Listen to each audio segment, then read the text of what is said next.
Anda kembali di Selamat Pagi Indonesia. Pemirsa, hari ini Pengadilan Negeri Jakarta Selatan akan kembali melanjutkan proses sidang gugatan pra-peradilan terkait penetapan tersangka ex-Menteri Pertanian Syahrul Yassin Limpo.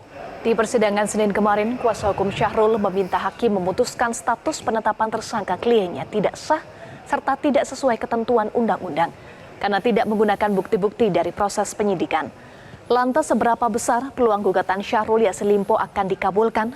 Jurnalis Metro TV Arbida Donosmito akan mengulasnya langsung dari Pengadilan Negeri Jakarta Selatan. Arbida, KPK berkeyakinan bahwa gugatan ex-mantan atau ex-mentan ini akan ditolak. Dasarnya apa, Arbida? Baik, selamat pagi Eva dan juga Iqbal dan juga pemirsa. Memang benar hari ini nantinya akan digelar sidang gugatan pra-peradilan lanjutan dalam agenda KPK sebagai termohon ini akan memberikan jawaban atas gugatan yang dilayangkan oleh Syahrul Yassin Limpo selaku mantan Menteri Pertanian Republik Indonesia. Di mana pada hari ini nanti sidang ini akan digelar pada pukul 13 waktu Indonesia Barat.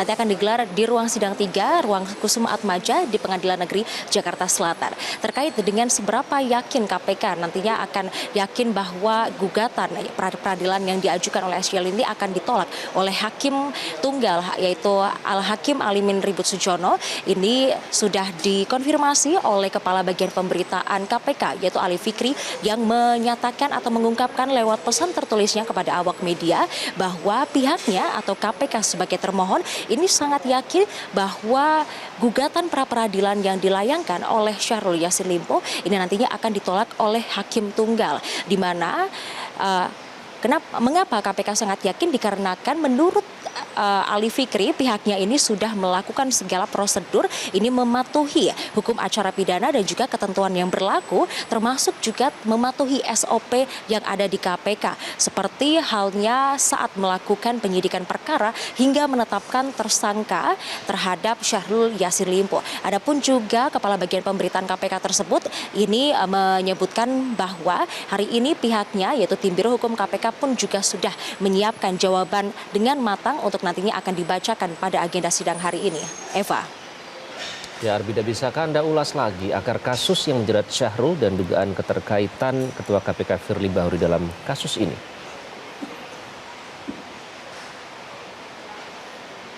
Baik, Iqbal dan juga pemirsa, terkait dengan akar kasus yang menjerat Syahrul Yassin Limpo pun juga akhirnya menjerat Ketua KPK Firly Bahuri. Memang ini prosesnya sangat panjang sekali, di mana hal ini diawali dari KPK, di mana pada tahun 2020 KPK ini menerima aduan masyarakat terkait dengan dugaan korupsi yang ada di Kementan. Kemudian KPK baru menyelidiki kasus ini pada bulan Januari lalu dan dikabarkan telah melakukan gelar perkara pada tanggal 13 Juni 2023, kemudian menaikkan status kasusnya dari penyelidikan ke penyidikan pada September 2023 lalu. Di mana pemirsa kemudian setelah dari KPK, adapun juga ketika Syahrul Yassin Limpo ini ditetapkan sebagai tersangka, kemudian pihaknya ini melayangkan gugatan ke pra-peradilan ke Pengadilan Negeri Jakarta Selatan. Pemirsa, Polda Metro Jaya disebut segera menetapkan tersangka kasus dugaan pemerasan terhadap mantan Menteri Pertanian Syahrul Yassin Limpo oleh Ketua KPK Firly Bahuri. Penetapan tersangka melalui gelar perkara itu akan dilakukan setelah memeriksa Firly Bahuri hari ini.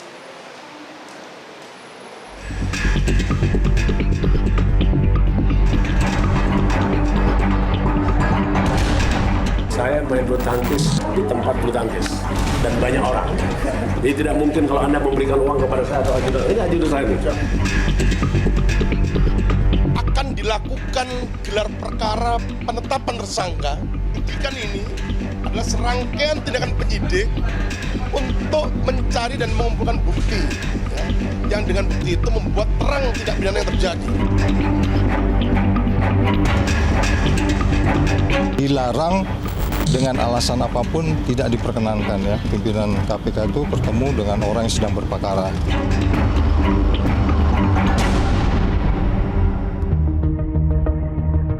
Nasib Ketua KPK Firly Bahuri atas dugaan pemerasan terhadap mantan Menteri Pertanian Syahrul Yassin Limpo bakal segera terjawab. Polda Metro Jaya segera melakukan gelar perkara untuk menetapkan siapa tersangka dalam kasus ini.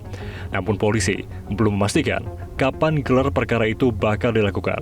Yang pasti penetapan tersangka akan dilakukan setelah penyidik memeriksa kembali Firly Bahuri pada Selasa 7 November hari ini. Nantinya, penyidik akan meminta keterangan tambahan dari Firly terkait pertemuannya dengan Syahrul Yassin Limpo. Itulah pemeriksaan keterangan tambahan, ya. Pemeriksaan tambahan, pengambilan keterangan tambahan terhadap saksi FB selaku Ketua KPK RI yang telah dikirimkan surat panggilannya pada tanggal 2 November 2023 kemarin untuk jadwal pemeriksaan di hari Selasa tanggal 7 November 2023 pukul 10.00 di ruang Subdit Tipikor Ditreskrim Khusus Polda Metro Jaya, lantai 21 Gedung Promoten. Dalam pemeriksaan pertama, 24 Oktober lalu, Firly akhirnya mengakui pernah bertemu SYL di lapangan badminton Gor Tangki, Jakarta Barat. Namun polisi belum membeberkan apa saja pembicaraan dalam pertemuan itu termasuk nilai uang pemerasan.